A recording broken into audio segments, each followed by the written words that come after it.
Okay, my friends, it's Tutorial Tuesday. Back here with my girl Bodhi. And this week we're gonna keep our back bending theme with a supine, or on your back bend bridge pose. So grab a block and come lay down with me. No headbutting, Missy. We just came from a long hike, so she should be pooped out. I know I am. Maybe not. And come here, good girl. And so I'll show you a restorative version with the block and two active versions. So come on to your back. I don't know why she does this. She chokes me out with her throat. Okay, sorry.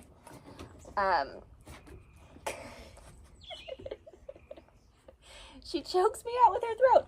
Why do you do that, Bodhi?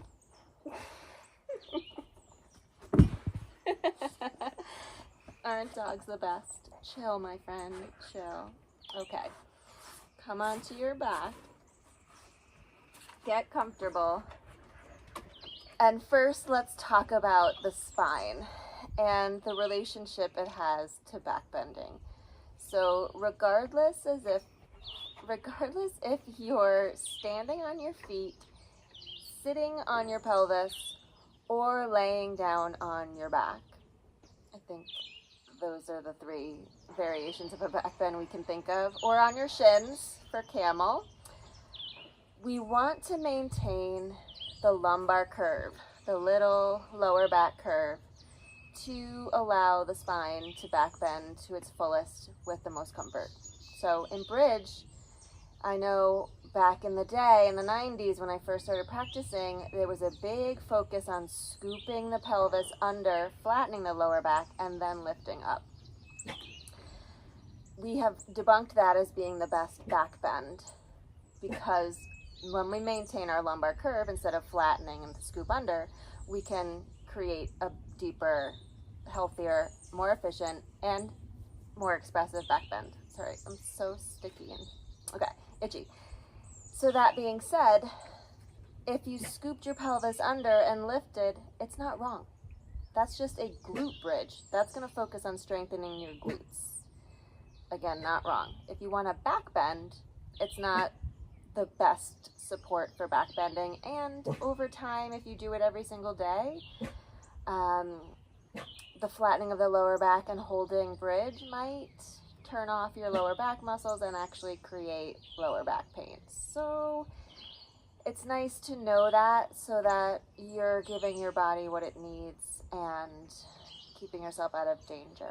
Okay, so glute bridge isn't wrong, but it's not a back bend. Okay, so let's go through restorative back bend with the block. So feet are parallel to each other, all 10 toes face forward, close to the hips, not forward of the knees. Let's just say that, not forward of the knees. And if you have lower back discomfort, maybe they're a little wider than hips. Okay?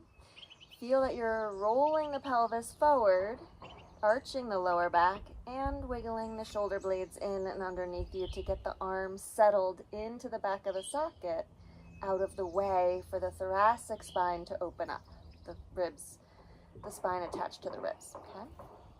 Then feel like you have your neck's curve. It would want to mimic the lower back. So when you feel you have the spine, look straight up, don't look side to side. And when you're ready, push the floor away, lift the hips, and find the block. And middle setting is a general nice space for the spine to back bend comfortably with the prop. It's on the pelvis, not the lower back.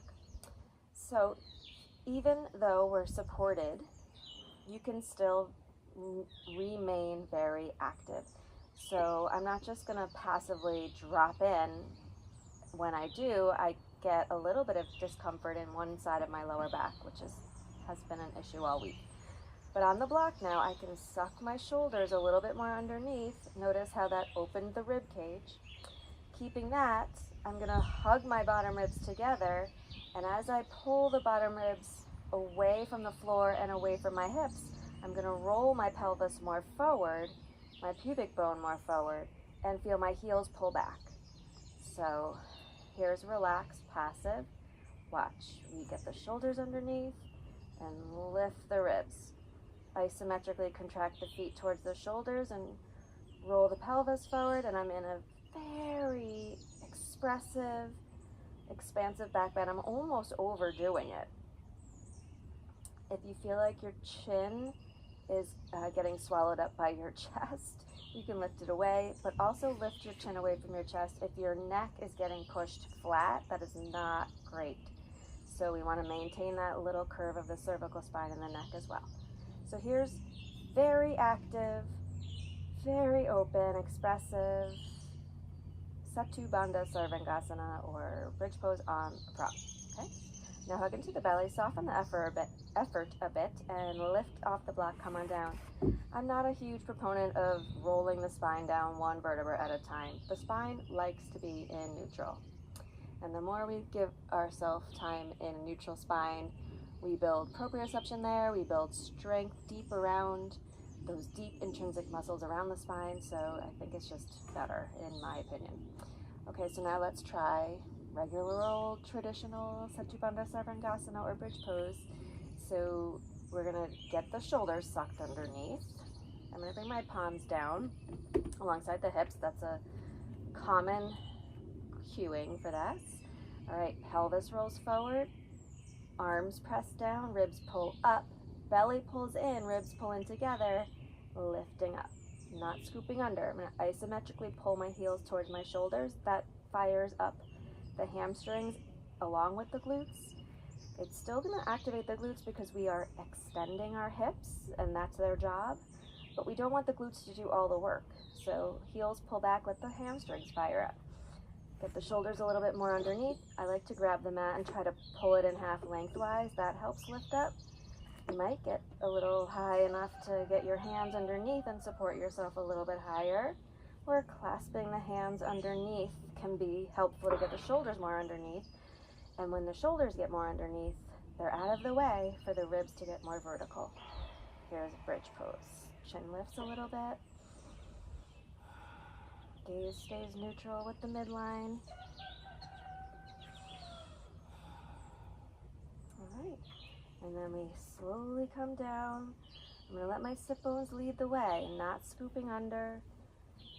Bottom ribs touch, hips touch. I still have my little curve there, and here, both places. Then you can let the shoulder blades come flat underneath. Receive neutral. Don't go immediately into the counter of hugging the knees in. Let the spine find neutral, and then you might walk the feet wide, windshield wiper, and then hug the knees in and give them a squeeze. Okay, so we did glute bridge, regular old bridge, and our bridge on the block. 3 variations of bridge pose. I hope that went well for you. Let me know how it goes or if you have any questions.